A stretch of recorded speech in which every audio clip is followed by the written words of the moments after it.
Pessoal, pronto aí, ó. Fazer silêncio, sentar cada um nos seus lugares, virar pra frente, prestar atenção aqui.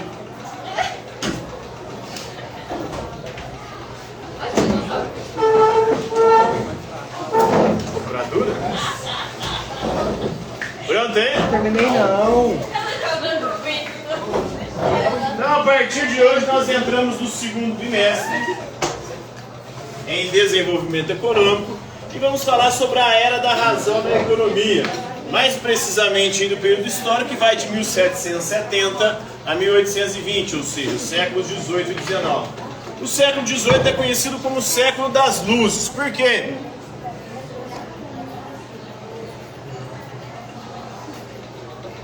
Por que o século 18 é conhecido como o século das luzes? Por causa do iluminismo. O que foi o iluminismo? O que foi o iluminismo? O que foi o iluminismo? Foi um movimento de mudança de pensamento na Europa.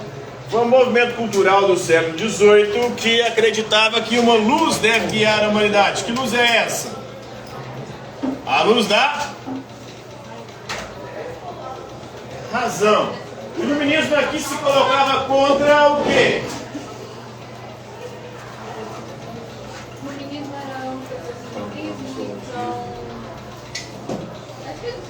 Criticava o teocentrismo medieval, ele chamava a Idade Média de Idade das Trevas, da escuridão. Por quê? Porque na Idade Média as pessoas se guiavam pelo quê?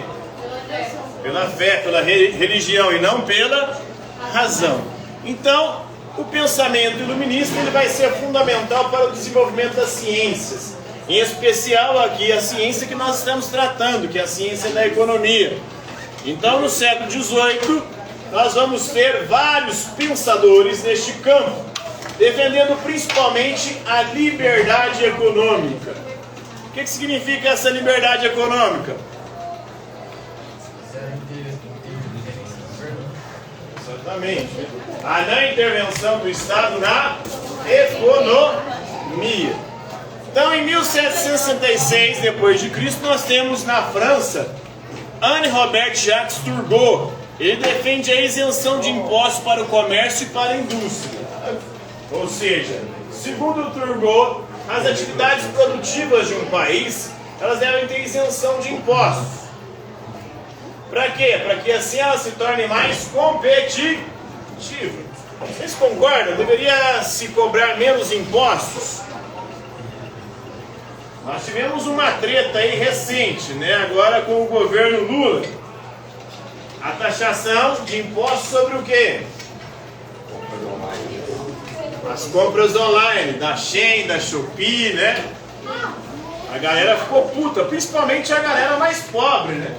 Que é justamente quem compra dessas empresas ou desses aplicativos.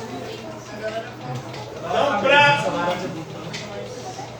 pra galera aí que tem menos poder aquisitivo econômico, era mais fácil comprar através desses aplicativos, porque era muito mais barato. Geralmente produtos que vinham de onde? Da China, né?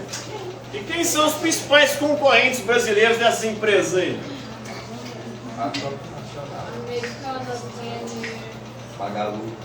Americanas, Renner, Magalu, o que mais? Oi? Avan, Riachuelo. Oi? Amazon é estrangeiro, é norte-americano. Então ele também vende, faz a mesma coisa a Amazon, mas só que eles não são taxados, né, da mesma forma. É que a Amazon tem dentro do Brasil. Exatamente, tem E uma é mais coisa. caro, né? Pode, tipo, esse aqui. Tem Casas Bahia, não quer dizer? Oi? Casas Bahia. Hoje praticamente todas as grandes lojas brasileiras elas atuam também na internet, né? Então elas têm concorrentes aí. Mas só que... A Galo é 200 pontos, a Shopee é 20. Pois é, olha a diferença. A competitividade aí é completamente desleal, né? E as empresas nacionais são empresas que geram o quê? Emprego e renda aqui no nosso país. E também pagam impostos aqui. E esses produtos chegavam aqui e não eram taxados. Eu acho que de alguma forma, acredito que Para quem é pobre, é interessante isso. Você tem acesso a alguns bens que você não teria se não fosse esses aplicativos. Mas ao mesmo tempo isso é ruim para o país. Por quê? Esses produtos entram aqui, esses produtos estão gerando emprego e renda aonde? Lá na China, né? Não aqui no Brasil. Eles estão pagando impostos aonde? Lá na China também. Então não paga imposto aqui, esse produto chega aqui e concorre de forma desleal com as empresas daqui. Só que aí tá, o mesmo produto que eu compro na Shopee é o mesmo que a Magalu tem. Porque é da China também. Querendo ou não. Então que eles vão vender por um preço mais absurdo. Aí já. Exatamente, aí que está o problema. As empresas nacionais, elas trabalham com a margem de lucro também muito mais alta. Porque ele comprou esse produto pelo mesmo preço que o sujeito que está vendendo na Shopee e na Shein. E por que ele vende tão mais caro? 10 vezes mais caro. É por causa dos impostos aqui do Brasil? É a margem de lucro. Os impostos aqui no Brasil são os mesmos impostos, ou tem o mesmo patamar da OCDE, que é a Organização do Comércio que engloba ali os países mais ricos do planeta. Então, muita gente diz que o Brasil tem um dos maiores impostos do mundo. Isso é uma mentira. A margem e a média é a mesma do restante ou dos principais países do planeta. Inclusive, o Brasil cobra menos impostos em relação a fortunas e herança, por exemplo. Nos Estados Unidos, a tributação sobre riqueza e herança é muito maior do que aqui no Brasil. Se você morre e deixa herança, você vai ter que pagar quase metade da herança, você vai deixar para o governo. É 51%, se eu não me engano, do imposto sobre herança. Não é? É uma tentativa de você fazer uma espécie de justiça. Porque o capitalismo, como é que ele funciona? Ele trabalha com a ideia de mérito. Você tem o direito de usufruir daquilo que você conquistou através do fruto do seu trabalho. Isso vem com John Locke, que é um autor que também é considerado iluminista, mas ele veio um pouco antes do iluminismo. Ele está ali na transição do século XVII para o século XVIII. O John Locke defende o direito à propriedade. Então você tem o direito a usufruir daquilo que você conquistou com o suor do seu trabalho. A herança que você vai deixar, o seu filho trabalhou para conquistar aquilo? Então, de alguma forma, você colabora, se você não taxar, o quê? A concentração de renda. Porque você vai deixando herança, herança, herança. O que vai acontecendo? Vai ficando sempre as mesmas pessoas, com o mesmo poder econômico, ou talvez até mais. Porque hoje em dia, esses filhos não precisam trabalhar mais. Muita gente, o filho do Neymar, por exemplo, vai precisar trabalhar. E olha que o Neymar nem é um grande capitalista, ele é um jogador de futebol. Ali tem gerações e gerações que não vão precisar trabalhar. Que mesmo se quiser, não consegue gastar todo o dinheiro. Então a taxação sobre herança é uma tentativa, e sobre fortunas, de você corrigir essa desigualdade que vai se ampliando. Se a gente pegar a história dos Estados Unidos, a própria história do Brasil, você vai ver que as mesmas famílias que estão no poder econômico e também no poder político, desde a colonização. Então, os mesmos grupos. Há uma variação muito pequena. E tem a ascensão, por exemplo, de um Silvio Santos. E saiu do nada e chegou lá. Ele é justamente, como toda regra, ele é a exceção. A chance de alguém chegar no patamar de um Silvio Santos, ou de qualquer outro novo rico brasileiro saindo do zero, é quase nula. Há estudos que mostram hoje que no mundo a mobilidade social é similar à mobilidade da Idade Média.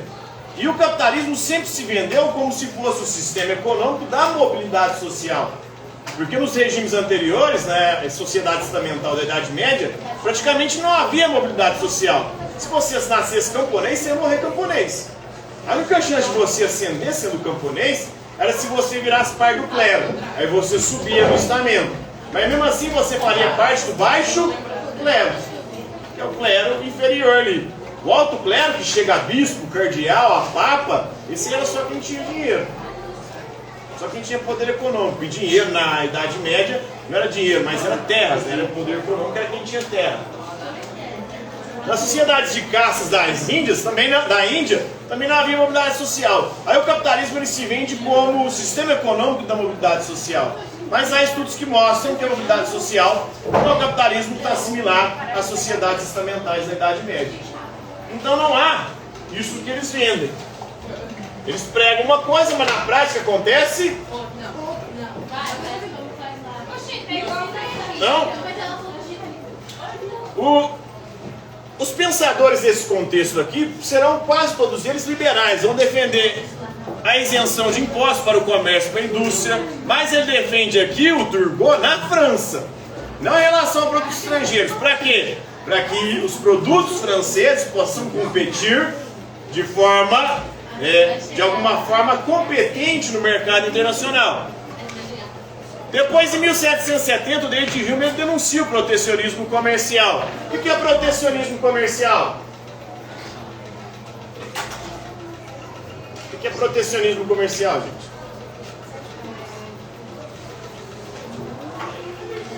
É justamente o que o Brasil está fazendo com a Shopee, com a Shein. Isso é protecionismo comercial. Tentando proteger quem? O mercado interno, as empresas nacionais. Quem estão sendo os maiores beneficiados? Principalmente os bolsonaristas, né? O Lula, só com esse imposto, ele ajudou mais o velho da Havan e o dono da Riachuelo, que são dois bolsonaristas, mais do que o Bolsonaro. Porque as empresas são os principais concorrentes. O próprio Luciano Hang, que é o chamado velho da Havan, o dono da Havan, ele vinha pressionando o Bolsonaro porque o Bolsonaro estipulasse essa taxação. Bolsonaro, como estava em ano de eleição, ele não colocou, porque isso com certeza, de alguma forma, iria manchar a imagem dele para concorrer à reeleição. Mas os beneficiados aí foram dois bolsonaristas, o Flávio Rocha, o dono da Riachuelo, e o Luciano Hang, que é o velho da Havan, o dono da Havan. Foram os dois maiores beneficiados dessa taxação. Isso é protecionista, está protegendo as empresas internas. Mas de certa forma você está fodendo quem? Quem sempre fode? Se fode, por isso? O pobre. Porque o pobre que tinha condição de comprar na China, na Shopee, agora o pobre não tem mais. Ele não consegue comprar o mesmo tanto da Havan. 60% da taxação. 60% de impostos. Eu acho assim, taxa pequeno valor que tem, mas 60%. Pois é. Taxa de 5%. Já muito alto, né?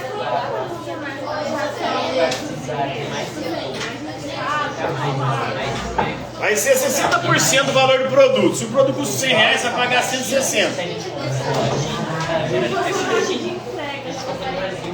É um imposto ali para tentar, de alguma forma, taxar essas empresas. E olha aqui, quanto tem imposto também aqui no Brasil. A média do imposto aqui é a mesma da OCDE. É de 30% a 40%. Os Estados Unidos também tem essa mesma taxa, a mesma média de impostos, que é considerada a maior nação livre do planeta, que é a maior potência porque tinha livre mercado. A Inglaterra também tem coisa similar. Todos esses impostos cobrados do comércio e da indústria, o que eles fazem quando cobram imposto deles? Eles repassam esses impostos para os produtos, a mercadoria. Mas aí os mercados daqui do Brasil... Então você pode falar que a indústria e o comércio brasileiro não pagam imposto. Por que não pagam imposto? Porque eles repassam o imposto no valor da mercadoria do produto. Antes dessa taxação, a gente, brasileiros comprando produtos da China, por exemplo, faz com que a taxa de emprego na China aumente. Com essa taxação, fazendo com que o brasileiro não tenha essa facilidade de comprar os produtos estrangeiros comprados no Brasil, faz com que a taxa de emprego aumente no Brasil. Pode ser, vai depender dos empresários. Se eles verem que está sendo benéfico, eles podem contratar. O dono da Havan pode abrir mais lojas, gerar mais emprego, mais renda. Não, mas ele tem projetos expandindo mais. Mas aí ele estava terminado isso aí. Então, o David Hume era contra esse protecionismo comercial, dizendo que os países não deveriam se sobrar para exportar mais do que importa. Defendendo também o liberalismo econômico, né? A intervenção do Estado na economia. O Richard Arkwright, gente, não terminou a aula ainda. Também no século XVIII, 1760, ele abriu uma tecelagem, que começa a Revolução Industrial, né? uma tecelagem de algodão mecanizado na Inglaterra e depois instala um maquinário aí que impõe o ritmo da industrialização. Em 1774, o Turgot é nomeado ministro das Finanças da França e tenta reformar os impostos, diminuir os impostos para o comércio e para a indústria e cobrar mais impostos dos proprietários de terras, principalmente quem tem terra parada, porque terra parada não produz riqueza. Se você tem terra e não produz nada dela, ou cobra-se muito imposto nessa terra, ou faz como no Brasil. No Brasil tem uma legislação que prevê o seguinte: terra improdutiva ela pode ser desapropriada. Se você não está produzindo nada na terra, você pode, através do governo de invasões do MST, desapropriar aquela terra. Desapropriar significa o quê? Tomar a terra? Não. O governo vai pagar pela terra para o dono.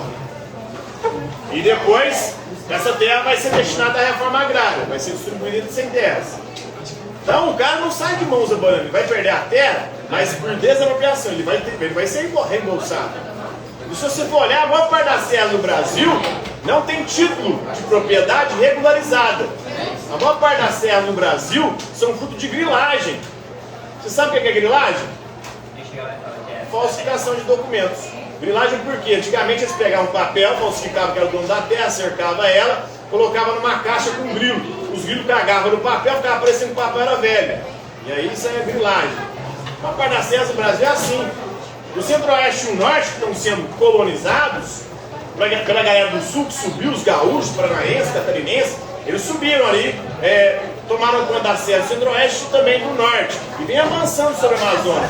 Essa galera chegou lá, não chegou lá comprando a terra, chegou lá e invadiu terra. E hoje são os donos dela. Os europeus, quando chegaram aqui, os portugueses, eles invadiram, tinha índio morando aqui. Então, se você for olhar para a história, sempre houve, na verdade, invasão. Quase nunca a terra virou propriedade através ali de compra e venda. O Brasil só cria uma lei de compra e venda em 1850, no século XIX, chamada Lei de Terras. Só a partir dali que passa a comprar e vender terras no Brasil. Antes era através de concessão. A coroa concedia a terra. A coroa concedia a capitania hereditária para o capitão donatário.